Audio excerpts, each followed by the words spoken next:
And now, please pray with me. May the words of my mouth and the meditations of all our hearts be acceptable in your sight, O God, our rock and our Redeemer. Amen. Well, as Frank just alluded to, you come to church in the summertime, you're trying to look for a little relaxation, something that can maybe have some light humor or levity in your life, and you come in and the lectionary gives us a text like this, the beheading of John the Baptist. This is indeed a vivid text and one that's deeply disturbing on many levels. Here you have John, the great prophet of God, someone who has been proclaiming the need for repentance and the return to God. People have been coming out to him. He is someone who has a large following, and he gets arrested. And then, because Herod Antipas, one of the sons of Herod the Great, who was the tetrarch in the area around Galilee, he had divorced his first wife and married his brother's ex-wife, Herodias. And as a result of that, John the Baptist had been criticizing this as being against the Jewish law. And so Herodias, annoyed that such a big figure was critiquing her marriage, then conspired to have him killed. And she uses her daughter Salome and her dancing in order to bring it about. One of the things that comes to mind, for me anyway, when I hear a text like this is, why? How can this be a part of God's fate, God's providence? How can it be a part of God's plan in some way, shape, or form to have someone who is a prophet of God who gets killed in a way that's described in our text for this morning? What's going on? How do we make sense of providence? Now, during Lent, we had the great privilege to read through Landon Gilkey's book, Shantung Compound. And I know many of you enjoyed that great book about being in a concentration camp in World War II. Again, there's this constant theme of happiness during this service. But there was one sermon topic that I was not able to preach on during that sermon series in Lent. And so I figured now was a great time for me to close the loop on Landon Gilkey and the Shandong Compound. Because at the end of his book, for those of you who read it recall, at the end of his book, Gilkey takes a moment to describe his views on providence and fate. Now, Gilkey begins this short discussion on these topics by saying, when he brings them up with people who are secular humanists, or the more common pragmatic materialists in our society, they tend to roll their eyes. Christians always have a doctrine of history, have a sense of history. So some traditions have a circular sense of history. Christians have a sense where you have creation, you have the giving of the law, you have the Babylonian captivity, you have the coming of Jesus, and then presumably the manifestation of God's goodness at some future time. There is a sense of history that goes throughout Christian theology, and it is guided by the providential hand of God. This is something that comes up in any theological system. But as Gilkey points out, he brings this up with certain secular humanists, and they're like, you're wasting your time. There's no such thing as fate. There's no such thing as providence. You have agency. You can do what you want. And to that, Gilkey gives his own experience. He said, yeah, it seems that way when you live in a society like the United States, where people have freedom and you can exercise agency. But if you recall from the story, Landon Gilkey graduated from Harvard in 1940 and then went over to a Presbyterian college in China in order to teach. And then in 1943, all the foreign nationals who were living in Japanese-occupied China were rounded up and put into concentration camps. The agency that all of those high-flying executives thought they had disappeared. Because it turns out, certain times in life, you realize that you're actually much more subject to the winds of fate than you would prefer. And on a societal level, this is particularly true when you don't live in a democracy like ours that prizes freedom of expression. And so Gilkey says, no, if you're going to be a Christian, you should acknowledge the fact that fate is a real thing, that there are times when events are outside our control. We do not have total agency. But then how do we make sense of it? And for this, Gilkey says there's a number of ways to make sense of it, but one thing that he doesn't want to be missed is some of the lessons that he derived, again, from his experience. So those of you who are China history experts, I know some of you out there are China history experts. Those of you who realize that in the 19th century, there was a series of opium wars where the British Empire ended up attacking the Chinese Empire in order to maintain their opium trade and maintain people in China addicted to opium. And one of the results of these series of opium wars was the creation of what were known as treaty ports. So there's certain ports along the Chinese coast that had privileged status for those who were Europeans. So for instance, the reason why Shanghai is such a large city today is because that was originally one of the treaty ports. Before the treaty port era, Shanghai was not much at all. And in each of these treaty ports, there were large sections of the cities that were carved out for foreign nationals who had privileged status.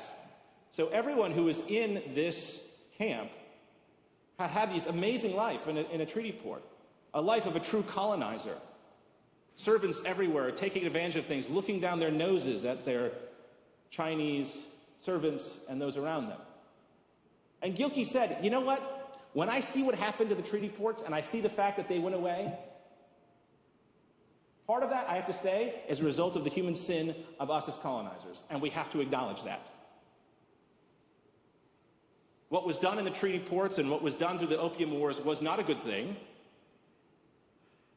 and it took time for fate to work its hand, but eventually the treaty ports got shut down and their lives were changed. But at a certain point, if we're honest, you have to say that was a result of human sin, a portion of the judgment of God shown in the hand of fate.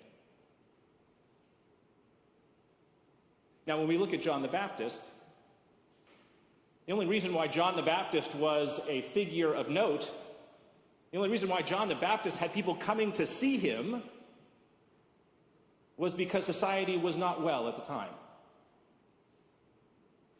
There were farmers who were living barely above subsistence level. Whatever extra crops they had were expropriated by the ruling classes. You had the presence of the Roman Empire there. You had corrupt leaders like Herod. And so when John the Baptist gave his call to come down and be baptized at the River Jordan, our text in Mark says that all of Jerusalem and the whole Judean countryside went out to him. John the Baptist was a threat because of the injustices that were there. And it was the very same sinful injustices that were there at his time that led to John the Baptist's death. But the slow turn of fate has an interesting way of working sometimes. Herod Antipas, it turns out, his first wife, the one he divorced to marry the ex-wife of his brother, she was the daughter of a neighboring king. And it turned out, a few years after the events described in our text, that neighboring king invaded Herod Antipas's territory, and he defeated him and sent him into exile, and he died penniless and unknown. We literally do not know the date at which Herod Antipas died. The slow hand of fate was at work. And one of the things that someone like Gilkey would insist that we as Christians take seriously are the ways in which this slow hand of fate shows up in our society and our role in it. So for instance, in recent years, there have been a number of people that I know, including at times myself, who have lamented the rise of the MAGA group, the populist movement, Make America Great Again. Just as people decried, or at least were uncomfortable with the rise of the Tea Party movement before that, or the Occupy Wall Street movement before that. These are all expressions of populist movements. And those who are in the center, those who benefit from the status quo, those who live in Wellesley, generally are not happy with populist movements. But we would be naive if we thought that these populist movements did not have deep roots in the injustices that are present in society. When you have the real wages of average Americans from 1970 to the present day, adjusted for inflation, stagnating, that creates discontent. When you have a capitalist society that is very efficient and has lots of benefits, but leaves certain people behind, in some ways in a dramatic fashion, that generates resentment. That resentment has consequences. We have a situation in the United States described by some as the big sort, where for several generations we have taken the best and the brightest from communities all across the country, and we bring them to our elite universities, and then we spit them out into a dozen zip codes. And then it repeats. And what that means is there are whole areas of the country where for several generations the best and the brightest have been taken away and they did not return. And when they do return, they return with glittering success, being at the top of the heap of American capitalism. Does that not generate resentment somewhere? We have a fee-for-service healthcare system that's still run on that model. And there are certain people, there are certain physicians, there are certain hospitals, there are certain pharmaceutical companies and insurance companies that benefit greatly from the fee-for-service model of healthcare. But our healthcare is twice as expensive or more than any other developed country. And there are people right now who have to put up GoFundMe pages in order to make sure that basic healthcare can be provided for their children. When that happens, people get angry. And that anger manifests itself. And if we're going to deal as Christians with what's going on in our country, with the slow hand of fate as it goes on and as it unfolds, we have to, at a certain level, realize our role in this and society's role in this. We need to be seeking out justice, not necessarily what's best for ourselves. This comes up in other ways, too. You think about the current crisis around climate change. This has been going on for 50 years plus. People have been talking about the dangers of climate change for 50 years. And slowly but surely, we're paying the price for that. But the price we're paying is relatively small, predicted, at least as it's predicted for those that are your children or your grandchildren. The slow hand of fate. But at a certain point, we have a role in that. We've all benefited tremendously from the capacity to burn fossil fuels. Or you think about our national debt. We are racking up bills in our country that we cannot pay. Our national debt is over 100% of our GDP. Economists say this is not a healthy status, and yet both people who are running for president have proposals that will expand that even more. Do we not think that we're going to pay the piper at some point? We all benefit because you get to put things on a credit card and boost the economy, and the stock market goes up and everyone smiles until they don't. And when that comes, and the consequences will be big, at a certain point we have to realize this is merely the slow hand of fate at work.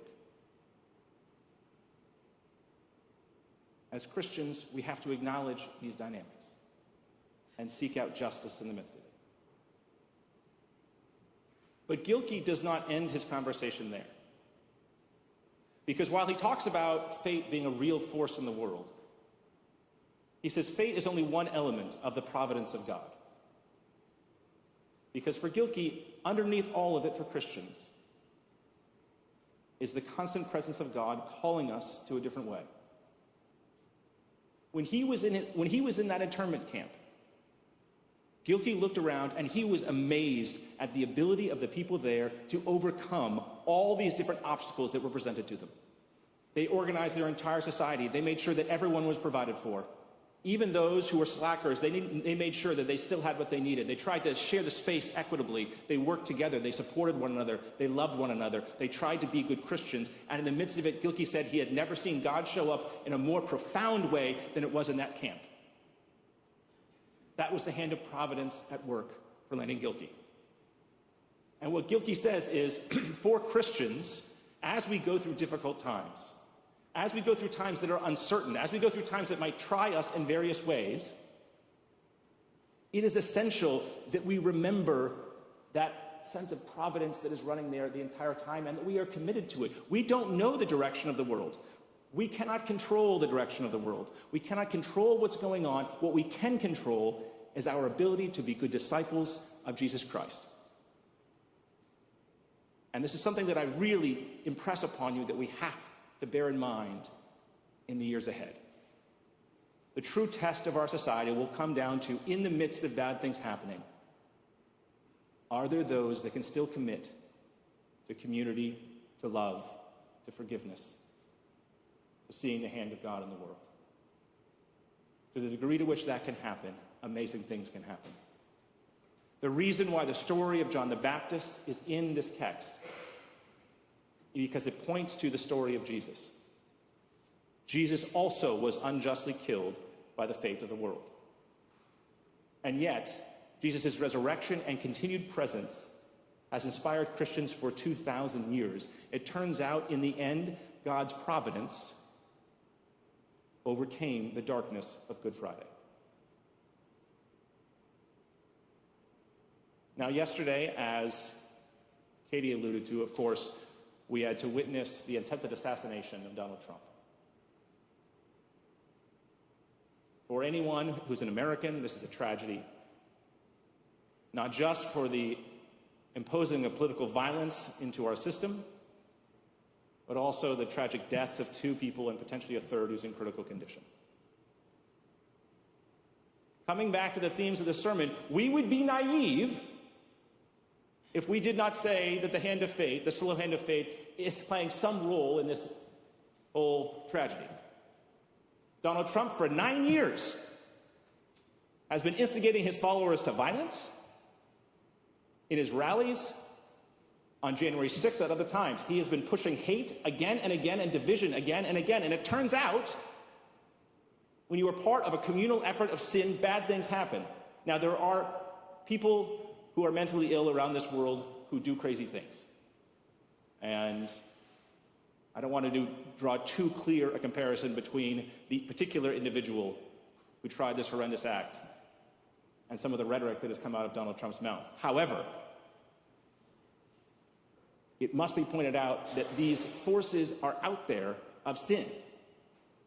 And so it's precisely at times like this when Christians have to look to the providence and presence of God. I had friends yesterday who, when the news came out of Donald Trump's shooting, cheered and celebrated this because they did not like him and they don't like his policies. That is not the Christian way. Any violence, any political violence, is something that is bad, that we should condemn.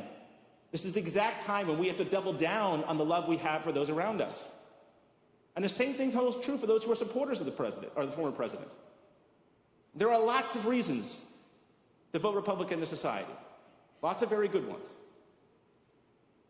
But it is imperative that the forces of hatred and revenge and retribution do not overcome people to try and exact more hate to those on the other side of the aisle. So if you are a supporter of the former president, I encourage you, just as I encourage those who are not supporters, not to fall into that easy trap of hate and retribution, because we will see that happening in the next few weeks. You know we will. We will see it on television. We will hear it in our conversations. It is up to us as Christians to stand up for something that is better and more important. Our primary loyalty is to God and not to a political party and not to an individual. Because in the midst of the changes that are coming in our society, as part of the slow hand of fate, in the midst of those changes, the one thing that will save us is our commitment to the providence of God and the love of God shown in Jesus Christ. It is on that all of us should place our hope.